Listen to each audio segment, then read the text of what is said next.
Hello, hello, hello. How you all doing? Good, I hope. It's me, Martin Macaulay, with another Irish whiskey review. Although, again, we're not reviewing Irish whiskey. We are reviewing something a little bit special. I bought this, as you all know, for the last couple of years, COVID has decimated the tourism industry. So I have been, I haven't really been working at what I do. And most of what I do is I do tours around Ireland and Scotland, and various wherever, mainly Ireland and Scotland. Yeah. So at the tail end of the season this year, I got a few extended tours. Scotland. First one we did Scotland, lovely little tour up all the way up to Nairn, all the way back down again to Ayrshire, then to Robbie Burns country, etc, etc. Then I did another one. We do a couple of days Dublin, a couple of days up into Belfast, across over to Pitlochry, and then down to Edinburgh. And I'm travelling light because I have to come back, and I like to just travel easy. I'm only away for a week. Don't need a huge amount of clothes. Don't need a huge amount of everything else. I'm working, so I travel quite light. So I want to fly back, and also want to do it as cheap as possible, if I'm totally honest, because there's not much point of going to work where you have to spend more money than necessary to go to work. So I have to fly back. So I take a little carry-on with me. So I can't bring back an awful lot of whiskey unless I get it at the airport. What a disaster that is. Going into Edinburgh Airport to fly back to Belfast, looking to see if I can pick myself up a few bargains or even something to invest in. I was told, oh, those two little aisles there, those two little bits there, that's all you can buy. And I said, well, how? Why? I don't follow. I'm flying back to Belfast, still in the UK. Yeah, but because of Brexit, we can't sell you the other stuff. And I said, well, I'm not really following you, because how can you not sell it to me? It's made in the UK, it's being sold in the UK, and it's not travelling outside the UK. So why can you not sell that to me? And they couldn't give me an answer. All they did was say, oh, it's Brexit. Which just baffles me. I cannot get my head around why something that's made in the UK, taxes being paid in the UK, staying within the UK, can't be sold in the UK. And I know people will turn around and go, oh, it's Brexit, and it's this, it's that. I don't understand. Where? I can go down the shop and buy some of this stuff. I can buy it online. I can buy it from Amazon. I can get it delivered to my house. I can go here. And yet, when you're at the airport, they say, no, you can't do it. So, I don't know. There must be a reason for it, I'm sure. And there must be some subsection of clause 16 or whatever. I don't know. It just doesn't make any sense to me whatsoever. But thankfully, I went down. And again, we're carrying on with some more little miniatures. Went to Cadenheads. Nice guy in the place, was talking to him for a little bit. He said, try this one. This is the one I would recommend. Now, this is going to be a distillery most of you will never have heard of. Most of you will never have heard of it, but you will have tasted product from it. If you drink whiskey, you'll have tasted product from it. It's one of the largest distilleries in Scotland. And again, most people won't have heard of it. In fact, I had to Google just to find out how to pronounce its name, because I've heard of it before, read about it, don't think I ever heard anybody mention its name. So, when you have to look it up to find out, lots of people have to look up Scottish names to find out how it is. But this is, hang on, focus, Teaninich. Teaninich distillery up in the Highlands of Scotland. Now, it was founded in 1817 by by quite an interesting guy, actually, called a Captain Hugh Munro. Blind Hugh. There's a reason for it. I'll tell you a little bit about him in a minute, because he's quite a guy. So this was recommended to me by the guy in the shop, whose name eludes me. I am very, very sorry about this. I'm awful with names at times. But he did tell me. I just forgot. So, Teaninich, 55.5%. Now this is from Cadenheads.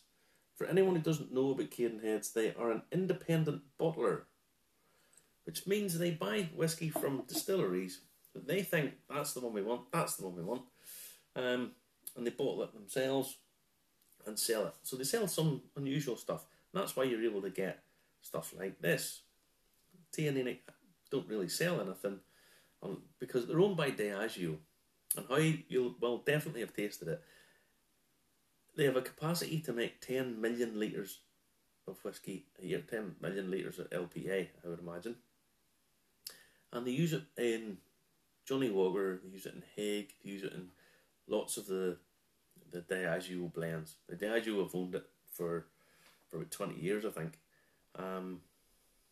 So you will definitely have tasted it if you've tasted any of the Diageo owned blends, and I imagine they probably sell it on to other blenders as well. So you will have tasted it. So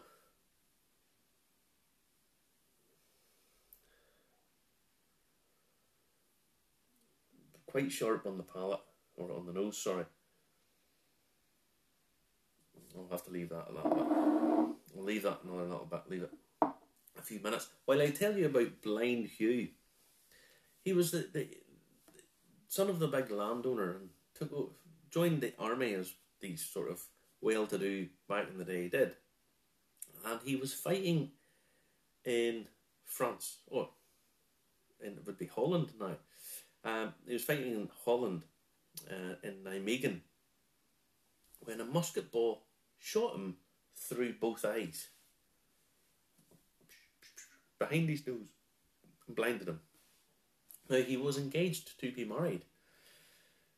When his potential father-in-law found out that he was now blind, he forbid his daughter from marrying Hugh. And she said, I can't go against my father's wishes, so she married somebody else and left Hugh alone. Now, Hugh was a bit of a guy, and all of this, you can find this all on the website and stuff. He was a bit of a guy, because he was building his distillery, he was expanding his house, he was doing all of this, and apparently the builders were a bit, oh my god, because he was up on the roof, he was walking about on planks. He used to ride his horse and get his groom to ride in front of him and shout if there was any obstacles, so he knew to jump over them or whatever, or the horse was going to jump over them. So he was he kept up his music, kept up his sport. And one of the things he did was he wanted to establish a distillery because his tenants it was easier for them then to sell to him.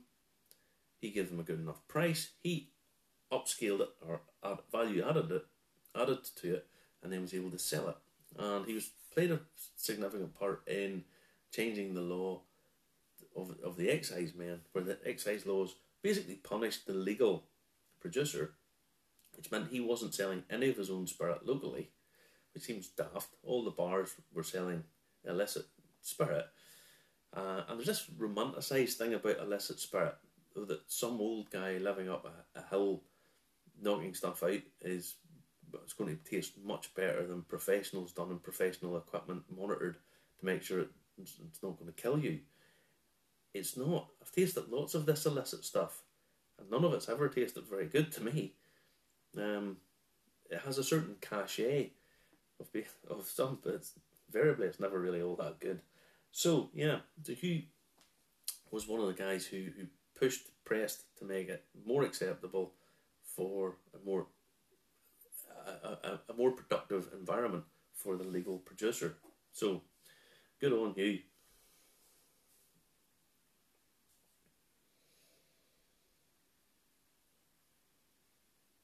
Right, this is finished in red wine casks. There's quite a bit of the wine coming through, but it's very sharp. At 55.5, it's going to be a little dominant with the alcohol. I'm going to give it a little taste first.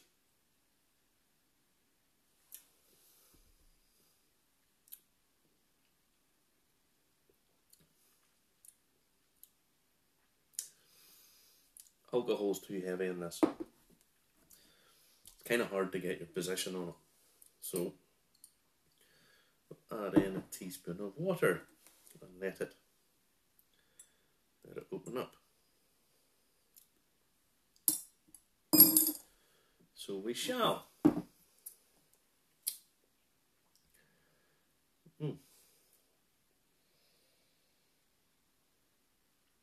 Right away, you're getting this much heavier. Rather than the sharpness of the alcohol, it's just too overpowering. It's mellowed already. And what I'm getting the oak, lots of the red wine fruits coming through there. Quite sweet, but caramelised. It's a caramelised sweetness, which is a different kind of sweetness.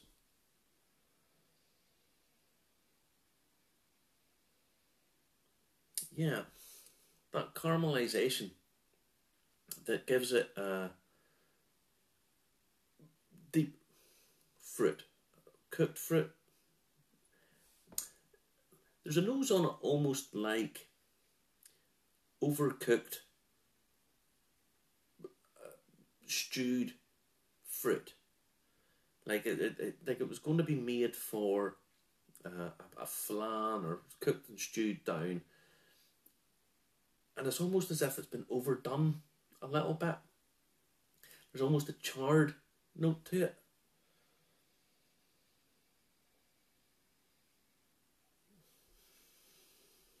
A red apple peel note to it, but there's still that little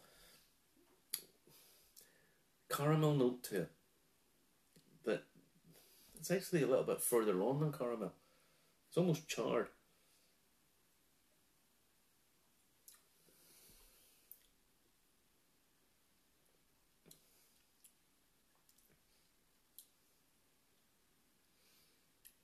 It's quite complex, this. Yeah.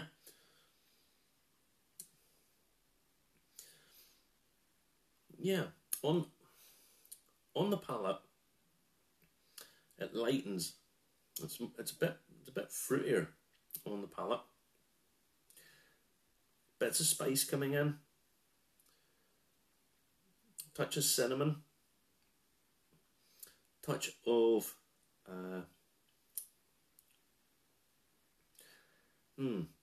little touches of different spices.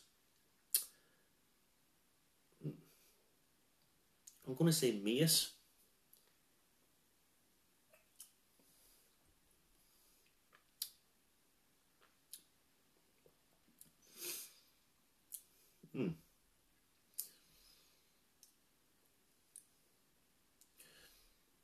It's got a very nice mouthfeel. Nice and oily, but still quite sharp, quite peppery. The balance of it is really quite good.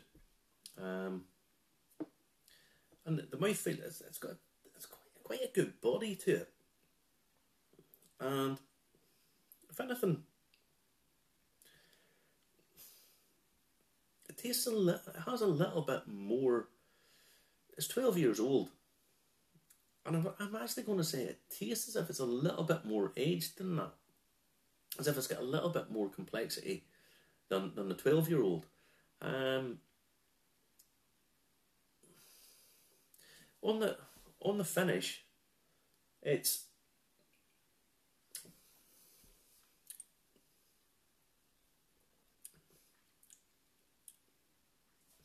the finish. It jumps up a bit, where it lightens, and it's got that sweetness coming back in again, and the sweetness carries through from the nose, not as sweet in the palate, and then in the finish it lifts again, and it becomes quite sugary. fruit sugar,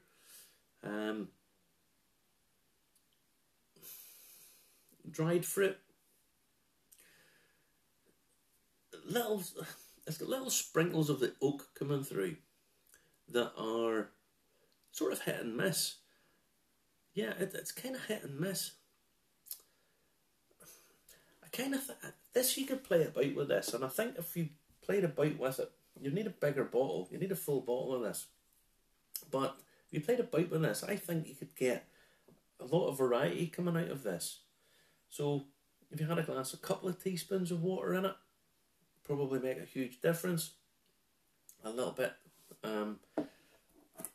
teaspoon and a half will make a huge difference on it. Whip just a little touch, just a little smidgen more water in that.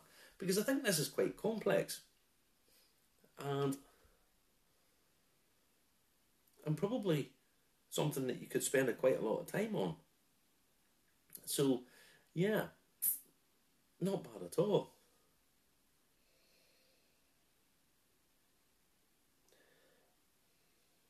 It's funny, I've put in a little bit more water, but it seems as if there's more alcohol coming out of it.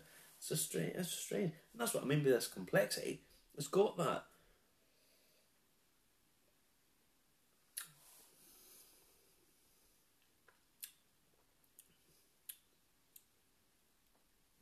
More of the butter, a little bit more spice coming through there.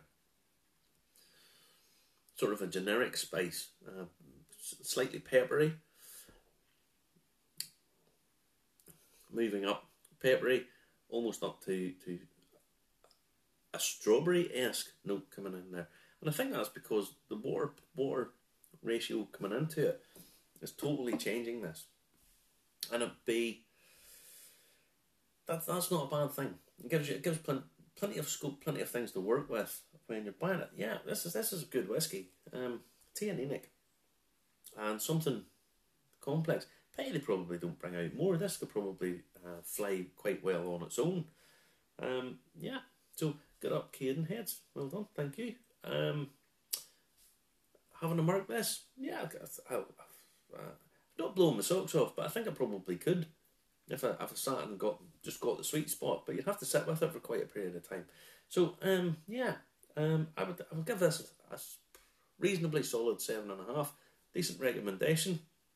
And yeah, go and get a couple more of these. These are well worth getting. And you can play about with this. This might be a miniature, but I think it was like £10. And I could quite easily get about 3 drinks out of that. £3 a drink for something of really good quality. What's not to like? Don't bypass independent bottlers,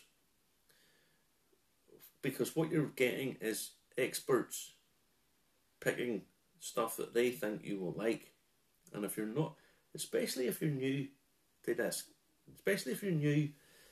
don't be scared to go to the independent bottlers and be led by the nose, literally, because a lot of these guys really know what they're doing. They've been doing it for Cadenheads was founded back in I can't remember, it was probably on this actually, 1842. So they know what they're doing, and they're from Campbelltown, which is one of the most underrated whiskey regions. It's going to get so big so soon. If, no matter what you do, if you want to invest something in something, buy Glen-Scotias, buy your Springbanks, because in the future they're going to be worth mega bucks as people begin to discover just how good Campbelltown is. So yes, Teaninich, Cadenheads, give it a whirl, and this I'll give it a 7.5. On a good day, it could be well up into an 8.5. On a bad day, depending on how what way I mix it, it could be a 6.5. The water ratio will decide it. So listen, join me and Justin 10 PM every Saturday night, Irish Whiskey Review. We look forward to seeing you. Take care, guys.